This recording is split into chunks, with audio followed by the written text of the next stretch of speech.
लक्षण कल के सुना आए न भैया हमरा आग में जलबे ले तैयार छे। जय दिन हम हेबे माई के गोदी में तो भैया हेते 12-15 बरस के, कम से कम एको दिन बड़का भैया अपना गोद में हमरा लेने हेते, दुलार मलार केने हेते, चुम्मा चाटी लेने हेते। एको दिन जब भैया अपना गोद में हमरा खेल के दुलार मलार के भैया के हमरा पर अधिकार भा गए, एक चाट मार सके, दामस दे सके।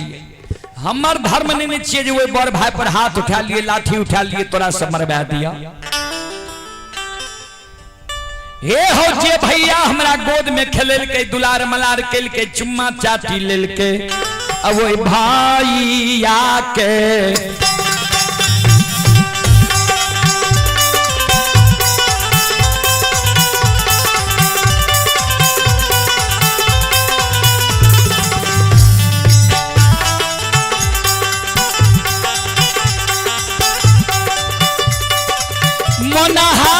भैया के कोना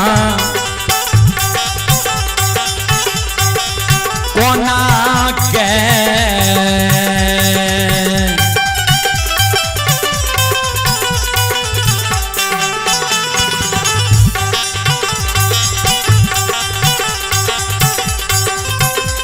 मरबई बई हो मनहा भैया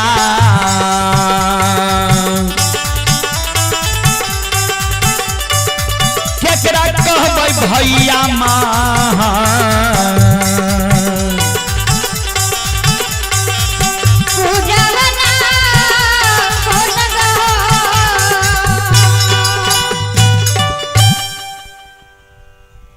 वो भैया के हम कोना मरबे, भैया के जब मरबा देबे तो फिर हम भैया केकरा कहबे।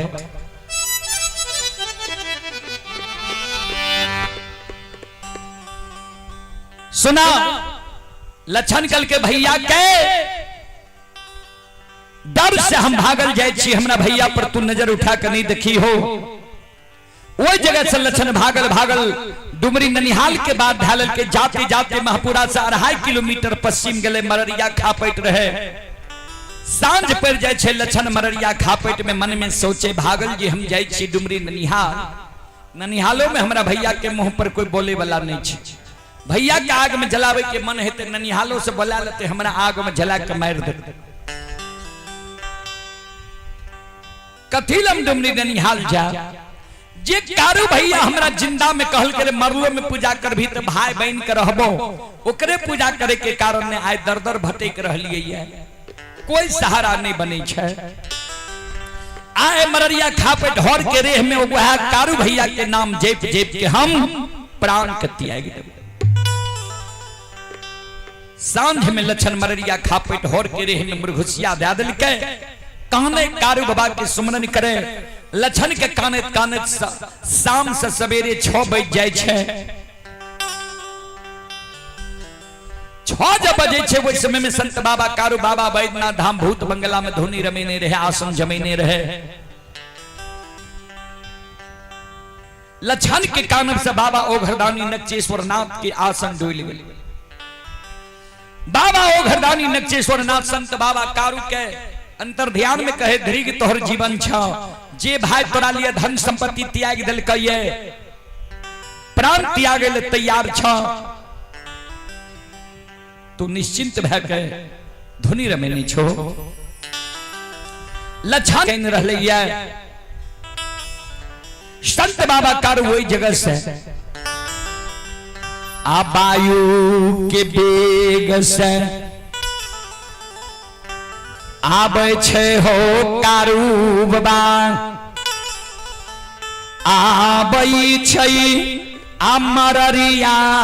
नहीं हो खापैन। हाँ हाँ हाँ हाँ हाँ हे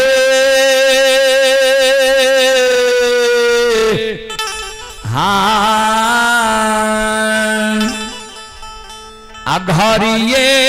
क्षण में हो पहुँच गई लक्षण के न जाहो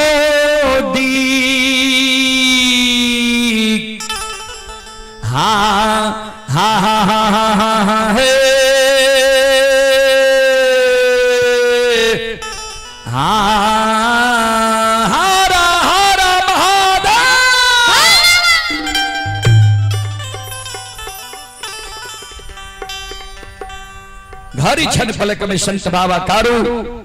लछन के नजदीक पहुंच गलैया भर पान के लछन के गोद में बैसा ललकैया लछन कान के छोटो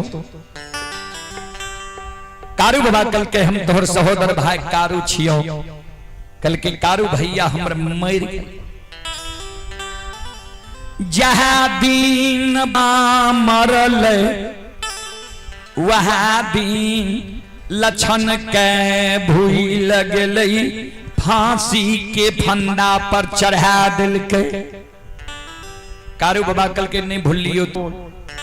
सब बात लक्षण बतावे तोहर जे पूजा करे छे ओई कारण बड़का भैया हमरा लिए 7 गाछ चंदन के चेला चीर के ढेर लगे आ 12 बजे दिन में हमरा आग में जला के मार कारू बाबा कल के रे दुश्मन साथ में रहली हमरा मरम के नहीं जान ले